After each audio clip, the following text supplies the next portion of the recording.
Como prometido no finalzinho da aula anterior, hoje é dia de estudar o efeito fotoelétrico. Mas antes de me ater exatamente o que é esse efeito, eu gostaria de fazer assim, um minutinho só de uma revisão rápida do que nós vimos na aula anterior, que foi um levantamento histórico dos motivos que levaram à formulação da mecânica quântica. Então, nesse momento é bem importante até para retomar uma equação e uma constante bem importante que a gente vai utilizar hoje aqui na nossa aula, ok? Bom, na aula anterior nós vimos exatamente isso daqui, ó, que os cientistas no final lá do século XIX estavam com um problema que era explicar como que se dá a radiação de um corpo negro, ok? E como que essa radiação se distribuía, a energia se distribuía, na verdade, nas diferentes frequências do espectro eletromagnético. Aí nós vimos na aula anterior lá as equações de Rayleigh e Jeans, também vimos a equação que Max Planck desenvolveu para poder explicar essa radiação de corpo negro, o que juntou perfeito com os dados, né, práticos, com os experimentos que eles tinham na época, ok? O que Max Planck fez então, né? Ele pensou da seguinte maneira, ele rompeu literalmente com a eletrodinâmica clássica, que previa que a emissão de energia deveria, por exemplo, uma onda, né, teria que ser contínua. Ele quebrou isso e pensou que ela não era contínua, e sim na forma de pacotes ou quantum de energia. E cada um desses pacotinhos ou quanto de energia dependia única e exclusivamente, na verdade, da frequência da radiação eletromagnética que estava envolvida ali na situação, tá? Então ele descreveu a seguinte equação simples e bela por causa disso, tá? Que energia é igual a H, que é a constante de Planck, isso eu quero retomar com você também, vezes a frequência. O valor de H, constante de Planck, ele vale 6,63 vezes 10 a menos 34, ó, joules vezes segundo, ou se você quiser trabalhar com electron-volts, ó, o H vai assumir o valor de 4,14 vezes 10 a menos 15 electron-volts vezes segundo. Então, dependendo da situação, a gente vai trabalhar com H valendo 6,63 ou 4,14, ok? Então, depende da situação de como você vai querer obter esse valor de energia, se em joules ou se em electron-volts. O importante é que surge essa constante H aqui, que a gente chama de constante de Planck, certo? Por isso eu queria retomar um pouquinho do que nós vimos na aula anterior. Então, acho que a gente pode dar uma avançadinha aqui e começar a pensar no efeito fotoelétrico em si. Você já parou para pensar? Não sei se você já reparou, se você mora em prédio ou se na sua casa tem, por exemplo, muitos prédios tem, né, que são sensores de presença. Você sai do seu apartamento, você sai da sua casa e a luz do corredor acende automaticamente. E depois que não tem ninguém mais, ela se apaga. Como será que isso funciona? Esse sensor, na verdade, ele funciona à base do efeito fotoelétrico. Então toda vez que você sair agora de casa e a luz acende sozinha, pode falar "Thank you, Einstein", tá? Porque foi o Albert Einstein que descreveu o efeito fotoelétrico. Na verdade, as pessoas acabam acreditando e acham, sim, naturalmente, que Albert Einstein ele ganhou o Prêmio Nobel de Física pela teoria da relatividade, quando na verdade não foi. Albert Einstein ganhou o Prêmio Nobel de Física pela explicação do efeito fotoelétrico, e não pela teoria da relatividade, uma curiosidade que existe aí no mundo da física, muita gente confunde isso, ok? Bom, vamos fazer o seguinte, para ilustrar o que é o efeito fotoelétrico, eu tenho um aplicativozinho aqui, que a gente vai tentar entender como que funciona, certo? O que eu tenho aqui? Aqui eu tenho uma fonte emissora de luz que eu posso mexer tanto na intensidade luminosa como na frequência, eu posso mudar a cor literalmente, tá? Então eu posso mudar aqui no espectro eletromagnético, aqui é a parte visível, aqui é o ultravioleta e aqui é o infravermelho. Conforme eu for alterando aqui, a cor da luz vai se alterando e a gente vai verificar o que? Se existe ou não existe, ó, a luz vai sair daqui, vai colidir nessa placa aqui e essa placa vai emitir ou não elétrons, ok? Aqui nós temos uma diferença de potencial e a gente vai conseguir medir aqui uma corrente elétrica, que por enquanto está zerada exatamente porque não existe nesse momento, a intensidade aqui é zero, não existe nenhuma emissão de elétrons aqui, ok? Nesse caso aqui, ó, esse aplicativo permite fazer o quê? Mudar aqui qual é o metal que está recobrindo essa placa. Nesse caso nós estamos com sódio, mas poderíamos colocar algum desses outros aqui. Vamos trabalhar no sódio. O que vai acontecer? Vamos tentar fazer uma observação, acho que com esse aplicativozinho aqui fica um pouco mais fácil. Ó, como a intensidade luminosa está zerada, não está saindo luz nenhuma, eu vou começar a aumentar para ver o que acontece. Ó. Repara que conforme eu vou aumentando a intensidade luminosa para essa faixa que eu estou aqui no laranja do espectro visível, não ocorre nenhuma emissão de elétrons, tanto que a corrente continua zerada. E não interessa o quanto eu aumente a intensidade, ó. Isso é independente da intensidade. Agora, eu vou mudar aqui, ó, vou jogar para o vermelho, certo? Estou mudando a frequência, né? Tô mudando o comprimento de onda, lembrando que comprimento de onda e frequência de radiação são grandezas inversamente proporcionais. A equação fundamental ondulatória mostra isso pra gente, ok? Então eu vou mudando aqui, ó, a gente continua vendo que não existe emissão nenhuma de elétron aqui, corrente elétrica continua sendo zero, perfeito? Então eu estou chegando no vermelho, no infravermelho, e não acontece absolutamente nada quando eu vim para o lado direito. Bom, vamos voltar aqui, ó. Olha o que vai acontecer aqui. Eu vou dar uma reduzida na intensidade. Vou deixar uma intensidade bem baixinha aqui, 10%, 9, 10%, tá? E eu vou mudar agora aqui para o outro lado. Olha o que vai começar a acontecer. Ó, elétrons estão sendo arrancados dessa placa. E o que é importante aqui? Repara que se eu voltar aqui, ó, o efeito para de acontecer. Então existe, na verdade, uma frequência limite para a emissão de elétrons, certo? Ó, deixa eu voltar aqui um pouquinho para cá, tá? Tá saindo os últimos ali. Pronto. Existe uma frequência limite para a emissão desses elétrons, independente da intensidade. Então vamos colocar aqui um certo momento em que eu tenho emissão de elétrons aqui, ou seja, o efeito fotoelétrico está acontecendo, tá? Então eu tenho emissão de elétrons pelo sódio, estão sendo arrancados por causa que a energia dessa onda eletromagnética está arrancando esses elétrons daqui de alguma maneira, ok?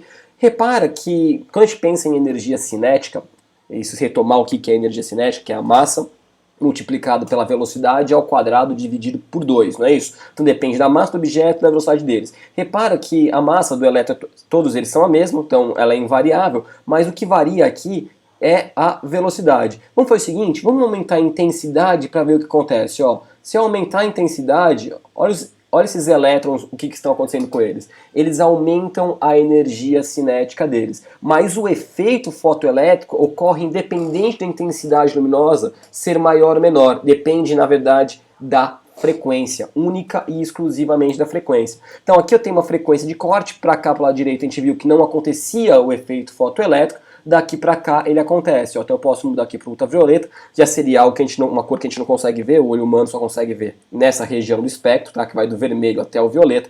E eu vejo aqui que no ultravioleta, para o sódio, os elétrons continuam sendo arrancados e possuem uma energia cinética maior, ok? Certo? Vamos fazer o seguinte, ó, eu vou jogar para cá, de novo, repara, independente da intensidade aqui ser alta, tá? Não ocorre a emissão de elétrons. Vamos fazer o seguinte então, ó, vamos mudar aqui para zinco, certo? No zinco, mantendo a mesma, aqui ó, então já percebeu que não depende da intensidade, depende da frequência sozinha aqui, né? Então nessa faixa do espectro aqui não acontece emissão de fósforo, não acontece o efeito fotoelétrico. Vamos jogar ele para cá, para a direita aqui do espectro, continua não ocorrendo, tá vendo? Então vamos voltar para cá, vamos ver quando começa a ocorrer a emissão, ó. Ainda não, mais um pouquinho, no ultravioleta, ó, reparou? Quando nós estávamos aqui ó, com o sódio, o que acontecia? Aqui já, nessa região aqui, já ocorria né, o efeito fotoelétrico. Para começar a acontecer com o zinco, a gente tem que parar aqui ó, com 248 nanômetros. Então comparando com o sódio, que aqui também acontece, se eu voltasse para cá, aqui já continuava acontecendo, ó. Vamos ver para onde que ele ia parar só. Aqui já parou, 546 havia parado. Então se eu fosse, ó, 524, certo? Tá? Então o que esse aplicativo ajuda a gente a entender? Que o efeito fotoelétrico ocorre por quê? A radiação eletromagnética atinge o metal e ela consegue arrancar elétrons, ela consegue ejetar elétrons da superfície desse metal. E esse fenômeno acontece porque ela deposita uma certa energia. E essa energia não depende, na verdade, da intensidade, como deveria ser se levássemos em consideração a eletrodinâmica clássica, tá? Ela depende única e exclusivamente da frequência. E quando você retoma a equação de Planck, que E igual a HF, realmente a energia transportada por uma onda eletromagnética depende da frequência dela, ok? Então vamos voltar para cá e vamos tentar entender agora em nível microscópico que está acontecendo. Imagina que eu tenho um átomo, então, tá? Esse átomo tem um núcleo atômico com prótons e nêutrons, e ao redor desses prótons e nêutrons está a eletrosfera, onde nós encontramos os elétrons. O que acontece? Esses elétrons aqui da eletrosfera, né? Eles são ejetados desse átomo, então eles têm que receber uma certa quantidade de energia. Por quê? Porque eles, a gente pode pensar assim, ó, eles estão presos ao átomo por uma certa quantidade de energia, que a gente vai chamar a partir agora de função trabalho e vamos nomear ela como W, ok? Então o que acontece? Para esse elétron ser arrancado aqui, ele precisa receber uma energia maior do que a energia que prende ele ao núcleo atômico, que mantém ele aqui na eletrosfera. Ou seja, precisa receber uma energia maior que W, ok? Então uma onda eletromagnética atinge esse elétron e ela vem com uma energia o quê? HF, certo? Ela deposita essa energia e aí que vem a ideia da mecânica quântica. Uma onda pode se comportar como uma partícula. Então, na verdade, a luz ela é tanto uma onda quanto também a gente pode pensar que é uma partícula. Aqui eu poderia pensar em bolas de bilhar. Então, um pacotinho de energia com quanto de energia? HF, colide com um elétron, que também é uma partícula, então duas bolinhas, uma batendo na outra, e ocorre então transferência de energia. Consequentemente, essa bolinha aqui, esse elétron, vai ser ejetado. Como ele tem massa e também tem velocidade quando ele for ejetado, ele vai ter então uma energia cinética. Ok? Então agora a gente vai ter que começar a descrever matematicamente isso daqui. Se nós formos retomar o princípio que eu não posso perder energia, não posso destruir energia, não posso criar energia, certo? O que acontece? A energia tem que se conservar, certo? Então essa energia aqui, que está chegando, tem que ser igual à energia que eu estou arrancando, o elétron, função trabalho, mais a energia que sobrou e vai ser transformada na forma de energia cinética. Então nós podemos escrever assim, ó, que a energia que chega de um elétron, né, de uma onda, por meio de uma onda eletromagnética, tem que ser igual à função trabalho W mais o que? A energia cinética. Quando Einstein descreveu a equação para o efeito fotoelétrico, ele colocou em função de EC. Então o que ele escreveu? Ele escreveu que a energia cinética daqueles elétrons que estão sendo arrancados é igual à energia que está incidindo por meio da onda eletromagnética, menos a função trabalho. E a gente pode escrever assim, ó, que energia cinética vai ser quem? Quem é a energia? HF menos W, ok? Se você quiser aumentar um pouquinho mais, a gente pode escrever assim, massa vezes velocidade ao quadrado sobre 2 é igual a HF menos função trabalho, ok? Então, dependendo de quando você quer usar, se você quiser só calcular a energia cinética, sempre por aqui. Se você tem a massa do elétron, quer determinar, por exemplo, a velocidade com que ele vai ser ejetado, você pode calcular facilmente por aqui, uma funçãozinha super tranquila de se fazer, ok? Bom, uma outra coisa interessante de se perceber é a seguinte situação, que cada material, como eu mostrei para você lá pelo aplicativo, cada material vai ter uma frequência de corte. A partir de uma determinada frequência, o efeito fotoelétrico começa a acontecer. Se nós colocarmos isso num gráfico, nós teremos algo desse tipo, ó. A energia cinética dos elétrons vai aumentando conforme que, ó, a frequência. E esse ponto aqui, para esse tipo de metal, está sendo chamado de metal 1, a frequência de corte é essa. Ou seja, isso aqui é a menor frequência que nós vamos observar o efeito fotoelétrico. Então, como que vai acontecer? A energia que está chegando, ou seja, dependendo dessa frequência aqui, frequência de corte, vai ser suficiente somente para arrancar o elétron, ou seja, para vencer a função trabalho. Consequentemente, a energia cinética seria zero. Quando eu aumento uma unidade aqui, por exemplo, eu vou ter uma quantidade de energia um pouquinho maior, portanto, eu vou ter uma quantidade de energia suficiente para arrancar esse elétron metal e ainda me sobra um pouco de energia que vai ser transformada em energia cinética, ok? Então, para esse metal 1, o que nós temos? Nós temos exatamente isso. Esse intervalo daqui até aqui é a função trabalho desse metal 1, ok?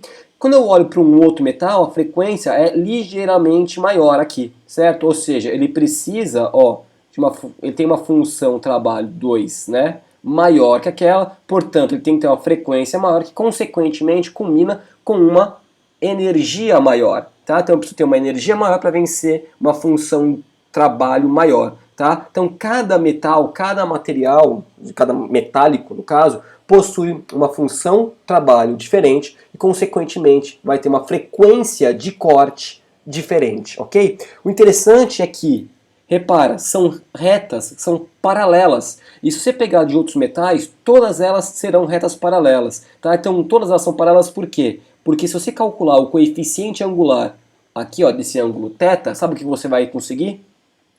Você vai calcular a constante de Planck, H. O valor que você encontra ali é exatamente a constante Planck. Muito interessante, né? Bom, a ideia dessa aula era explicar o que era o efeito fotoelétrico. Não vamos entrar no cálculo, só vou estar te mostrando aqui a equação, tá? Qual é a ideia. É tomar a ideia de Einstein, tá? Ele ganhou o prêmio Nobel descrevendo esse fenômeno.